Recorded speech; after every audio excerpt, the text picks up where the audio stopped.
Tea Talks. We are here to just break down the tea about living in Dubai, working in Dubai, and this time saving in Dubai. I am your host, Jes'ka Washington, and I am joined by two wonderful guests. Avraye, Henry. And Keia. Well, thank you so much for joining me and just being able to be open to discussing finances. And it's a question that we kind of get a lot, especially if you're looking to move out here. So I can say right now, do you move out here and become rich on a teacher salary? You might become rich, but it's gonna take you. It's gonna take you a while. Yeah, it depends on how long you decide to stay. Not rich, but comfortable. Yeah. Well, and I think if you look at it in one aspect, is it comparable to the salaries that we get back in the U.S.? They are. The difference is the taxes, but yes, and the salary is the same. Okay. Yeah, that's a huge difference. I would say the salary is the same, but you're not gonna have taxes and you won't have to pay for your housing, and that is a huge amount added. Well, and that's one of the things that we look at and talking about, and what we're really breaking down is, in this series, as an expat, what does saving look like, what do expenses look like, and what we broke down, what we're going to kind of dive into a little bit is, one, it's a tax-free country, so you're not paying taxes, and you're not in the need of paying U.S. taxes unless there's a couple of little thresholds if you're making over... I think it's like 107-ish now. Yeah. It was increased in the last few years. If you're making over 107,000, you will have to claim taxes, right. And also if you stay a certain number of days in the U.S. Right. Which I think is 35. Right. So you don't realize that you do have to sometimes plan your vacation home not to hit that threshold, so you don't get taxed. Right. But the big deal is that if you're offered a package, what does it look like? And I know one of the very first packages I was offered, I averaged it out. I was like, oh, I'm only making $3,000 US a month. But that's actually good, and that was doable because of the expenses out here. If you have housing, if you have transportation, if you have medical taken care of, then you don't have a lot of outside expenses. Right. So I was going to say real quick, and I know, Avraye, you're kind of in that situation. Where do you find your outside expenses coming from?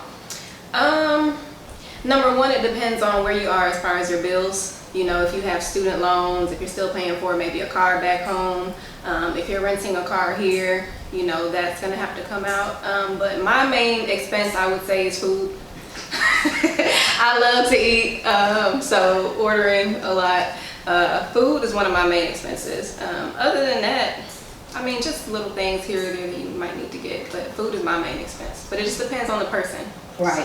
So. And then Avraye, you do have a package that accommodates your housing. Yes. Keia, you do not have a package that accommodates your housing. So where do you see your expenses? Right. So same with Avraye though, food. There's so many options in Dubai to eat. So, you know, food is always very exciting. But then I also have bills at home. So I send a good portion of my money back to the States to pay those bills, loans, that kind of thing. But once that's done, living here, it's not, you know, it's doable. You know, I can manage the food expenses. You can eat out every other day. Right. You might not want to go to brunch every week though. Right. Yeah, brunch definitely. That'll break here. So we talked about, and I'll sit here and say, if you do have housing looks different. There's another episode where we talked about money, where you can really look into that and seeing that. But one of the big things is really covering the debts from home. Being able to do that if you're coming over. Now, one myth is you have to be debt-free before you go into international world teaching. Do you have to be debt-free before you do that? No, not at all. I feel like it's the complete opposite. Yeah. People come out here to pay off their debts because back home you're saving so little. At least from my experience. Right. I was saving barely nothing as a teacher in the States compared to what I'm saving now. So at least now it seems doable to pay it off in a few years maybe. Right. So it's just easier to pay your, you know, interest rates are, much lower, and then when you're sending your money home and things like that, you have more of it to send home. So it's just more income, I guess, because once you get your check, then it's all yours. There are no taxes taken out. So I can send more money home. You don't have to be debt free. Although I would say it's helpful to, you know, lessen the amount of debt you have, but you don't have to be debt debt free. Yeah. You can definitely make it work. And I know that you're actually doing the Dave Ramsey course. Right. So what has that taught you in trying to kind of eliminate the debt with being out here? So the biggest thing with that is basically breaking your debt down to pretty much down to the penny, so you know where it's going. So what I do with that is I do like the debt stacking. So once I pay something off, I kind of, you know, use whatever I was paying off and then use that towards the next bill. That was probably the biggest thing I got from that. The other thing that really helped me through that course is the envelope system. So I use a lot more cash now. So when we're talking about the food and things like that, so I mean, this is going to sound like a lot, but you know, I'm a single person kind of thing, but I still allot 1,000 dirhams a month for food, and that's a lot of money just for food. You did good. I feel like that's a lot. What is that in US so people know? They hear So it it's now. about 400. I was gonna say 337. I thought it was 337. 1,000. 1,000 dirhams. Yeah, okay, about that. Around Yeah. that. So about that much a month for food, but that's groceries. That's if I want to go to a not bad. brunch. Oh my gosh, that's you are doing delivery. awesome. I am horrible.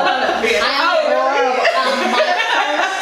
My first month out here, I spent $500 US on Uber Eats. Wow. Yeah, because it was so Okay, easy. that's Yeah, it was so bad. easy. It's a click of the thumb. It was a click of a thing. And then one of the things that I do feel that can kind of get people in trouble is that I was so busy converting. I would sit there and say, "Oh, this is 100 dirhams. Well, that's only $30 US." And normally I would pay $60, and I was not having the reality check of if you're getting paid by dirhams, you live by dirhams. Right. And so because everything is cheaper, if you look at US numbers or you look at things, because it's a deal. Yeah. It's a deal, and then I ended up spending $500 US. It's all relative because I would never do this at home.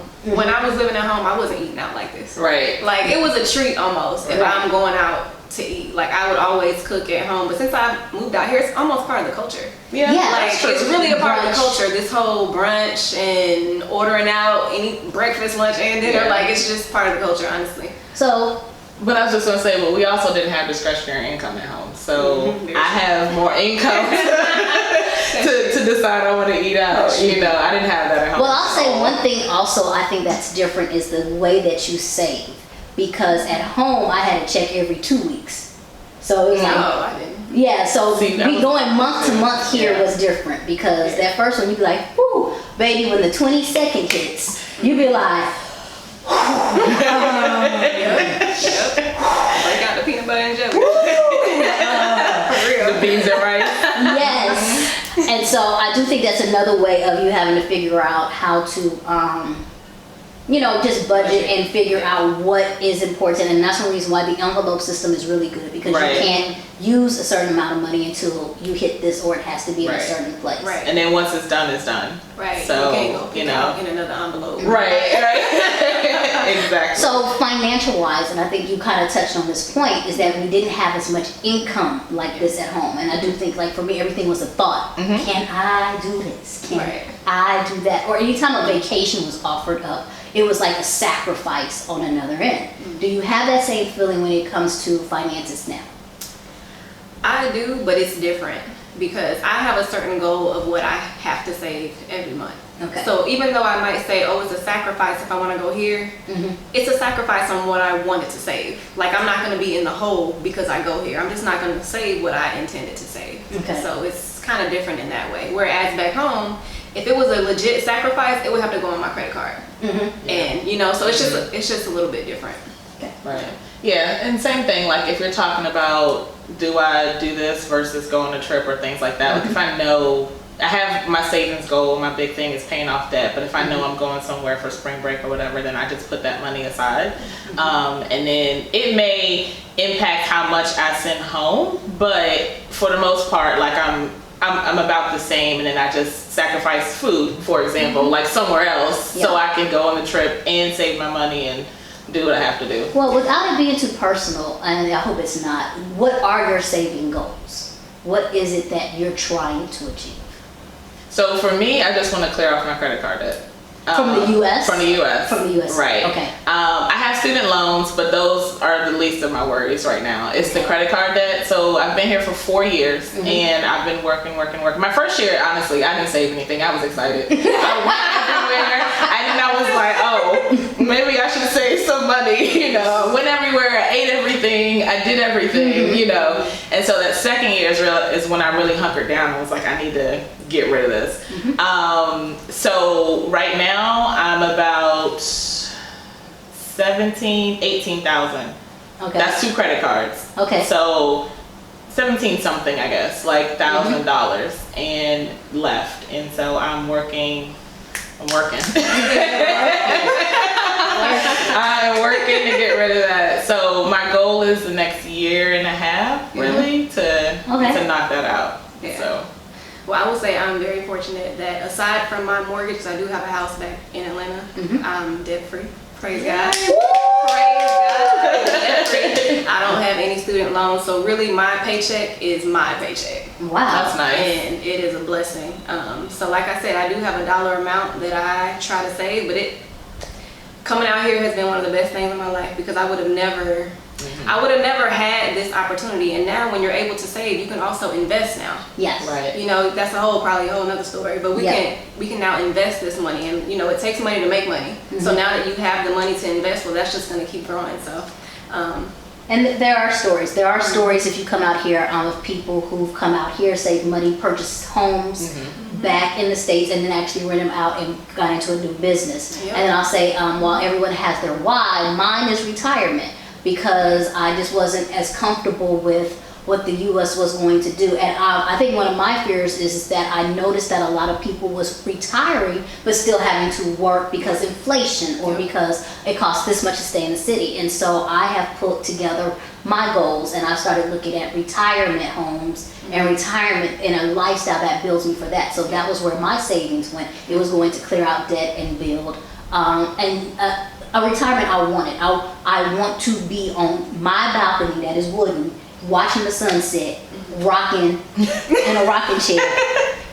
Right. With the smooth sounds of Joe or Joe the Sea playing in the background. Like, so, and that's one reason why I wanted to talk about this, because there is a difference when you talk about packages from the packages of the past. Like, we hear those beautiful stories, like, oh my gosh. And I think the packages now are a lot more realistic to the market, and it is not as big, but it's still possible to make these goals attainable. For sure. Because at the end of the day, whatever you're going to get here, you will not get back in the States. Okay. Right? I just feel like that's what it is. Like, you're not going to get it back in the States. So. Right. Yeah. I mean, it's just, even if you were only out here for 2 years, you know, and you were able to save something, just because the money is tax-free, it makes it worth it. It really does.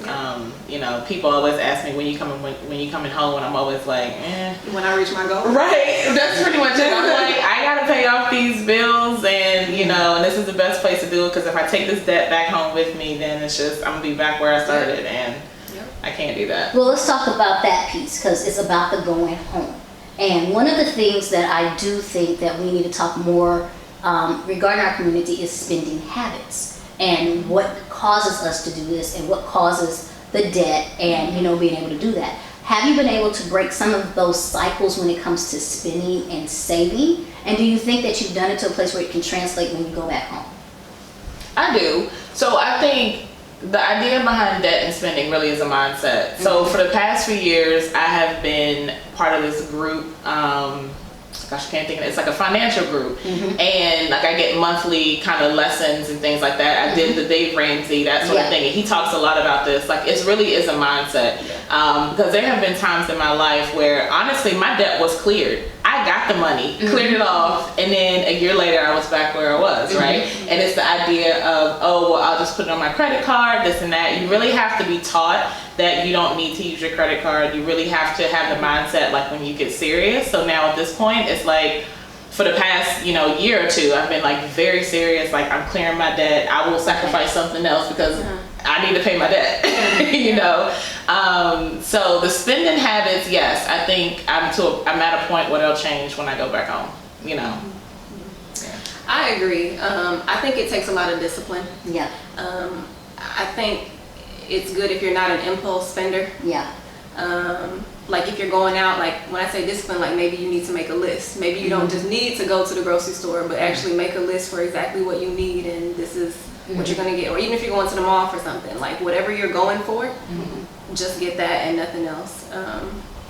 And see, I am an impulse spender because I like what I like and I want what I want when I want it. However, this is where the envelope system comes in because one of my envelopes is play money, right? So if I put 700 dirhams a month in play money, I can spend on whatever I want, right? But once that 700 dirhams is gone, it's gone. You know, so if I want to buy clothes, if I want to go to the movies 100 times, do whatever, you know, even buy more food, I can do that, but that's it. You know, I think I'm going to touch on a topic that's a little bit touchy, and you guys can say, hey, that's my problem and not your problem. But I do think one of the things that helped me coming out here when it came to spending is I want to say like I'm guilty, or I help people, or you know, I'm in an organization and okay, well, we're going to have this cause, and I don't say no. And or like my family, so I'm going to take care of this. And I noticed that when I was in the middle of the US and trying to take care of everything, it was really hurting me. But now having that discretionary fund out here, I'm able to take care of those things and it doesn't pain me as much, as well as I'm also so far removed, and please do not quote that I've done this. I can miss a telephone call or two and all of a sudden it's not an emergency anymore. But I do think that we don't talk a lot. We talk a lot about the impulse buying and I want this, but there is also a threshold, and also if you're depending on your family position that you're supposed to take care of this. Can you come through and handle this? And those things are very realistic. And so I know you talked about impulse and you talked about, you know, listen, I was like, I had to get away from people asking. Well, see, because it's not really an issue for me. So, only because I think, like, number one, I'm an only child, so I don't have like siblings to do that.